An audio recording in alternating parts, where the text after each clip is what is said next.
I think even a lot of people put their own optimization of their own life after the needs of their family. And logically, it makes sense. Like, I'm going to take care of them as long as they're taken care of. I'm happy. But if you're not feeling great, if you're low energy, if you don't have this overarching vision, then it makes it very difficult for you to support your family. And then they see you in this state of disparity. They see you in this state of not living up to the life that you want to live. And it reminds me of my dad. I mean, he took care of us. He created a great life. And now he gets to enjoy that because we're out of the home. But throughout all those years, he didn't really do much for him. Right. And on a scale of 1 to 10, the happiness probably would have been 5 or lower.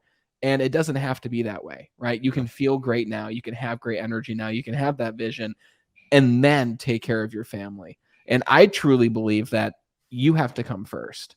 And if you can't put you first, then it's very difficult to put other people before you. So I love this concept that you have of auditing your life. And I've never heard it described in this way. But let's say you're helping someone to live a better life and optimize their lifestyle and whatever else it is that they're doing, and they want your help, right? What does it look like for someone to audit their life and bring awareness to what it is that is their lifestyle? Yeah, I mean, and there's a few exercises that build upon each other, but the first one we just sit down and we just talk about, okay, what is it that you want to experience someday? What is it you want to be true about yourself personally and your life inside and out? And we just start there, and then we go and we rate these different categories, these key categories of life, like career, physical health, finances, family, other relationships, spirituality, education, creativity, and we start there. And I have them write those words out, and then we rank them. Like, where would you rank your overall happiness in life? And it's scale of 0 to 10. Same thing with physical health, relationships, with career, all these things. And then we figure out, okay, what do you want to prioritize in terms of, what would it take to get that level 5 or that number 5 to a number 6? We start there, and then we figure out what the values are to this person and what the incongruencies that they see for themselves, and that's a problem to them. And then we go into discovering, okay, the meaning that they're making unknowingly about these problems. Because then, someone may come to me and they may say, "Hey, Josh, I'm successful with my career, my family, the house, but and this is common, but I'm like 50 pounds overweight." And they may want to just get their health in check. But when we go through this auditing process, we may see your health is actually evidence of the presenting problem, which is your choices, which is actually evidence of the deep rooted cause that you're not believing in yourself to be healthy, or you believe that it runs in your family, so you're never going to be healthy, or that you're not good enough, or that you don't deserve to be healthy and happy.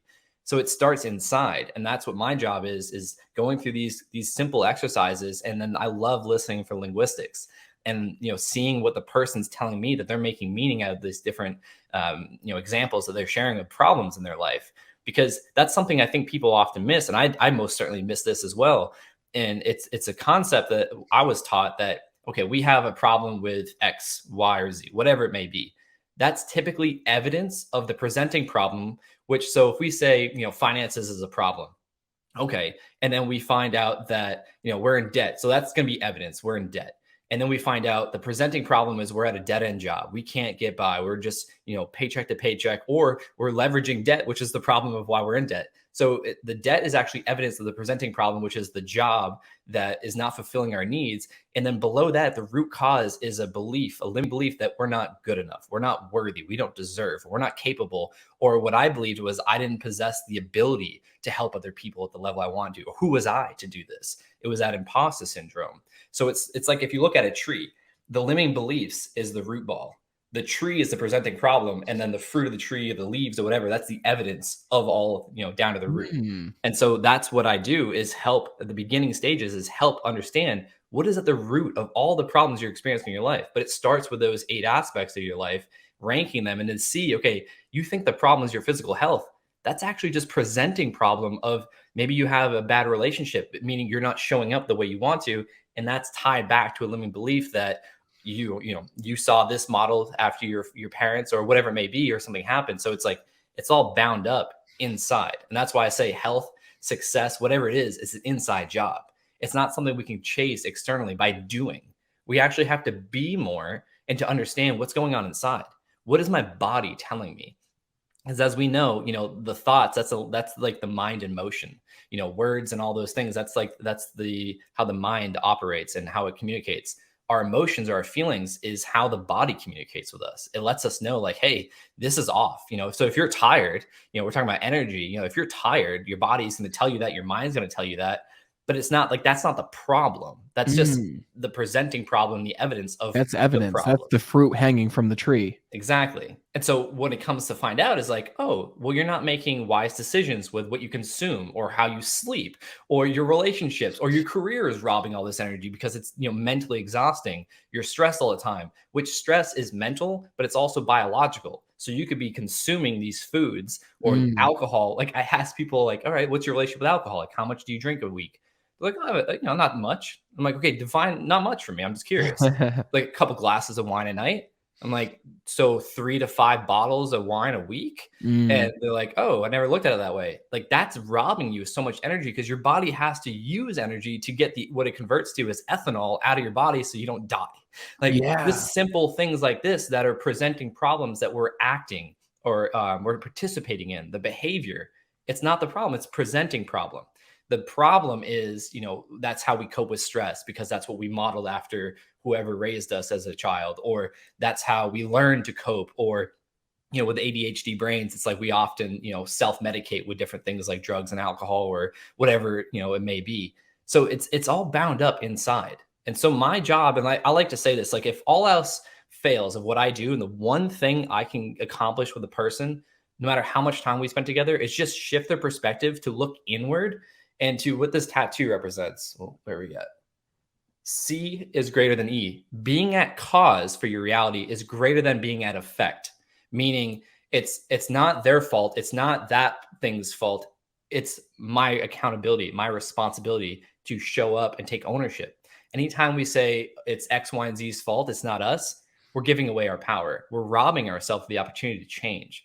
So being at cause for our reality is greater than being at effect is a reminder to me that no matter what problem I'm experiencing in my life, it comes down to me. It's not to blame my parents or my teachers or whoever, whatever happened in my past. It's to learn from it, take accountability and ownership of it, and say, what did I do to create this experience now? That's where my life Mm. audit theme comes from. It's like, okay, I'm in this experience. I'm an adult. I'm 33 years old. No one else did this to me.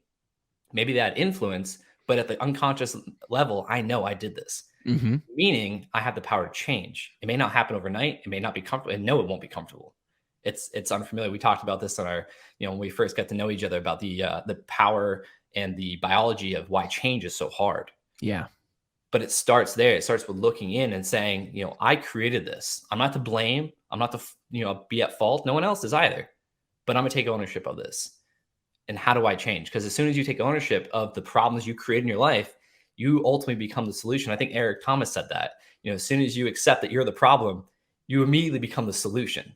And it just Wow. takes that awareness and then building a plan thereafter, which is where I come in as a coach. I think that's really important. I have coaches, and therefore I want to be a coach to help other people.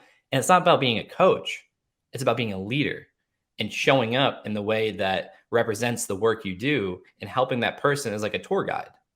I've been on the path. I know the path doesn't end. I'm a human being, and Mm. I've really dove into studying this work, and I know now, as uncomfortable it is for us to say this and acknowledge it consciously, the work never stops. It's never going to be something that one would label as fun or enjoyable, but it's necessary.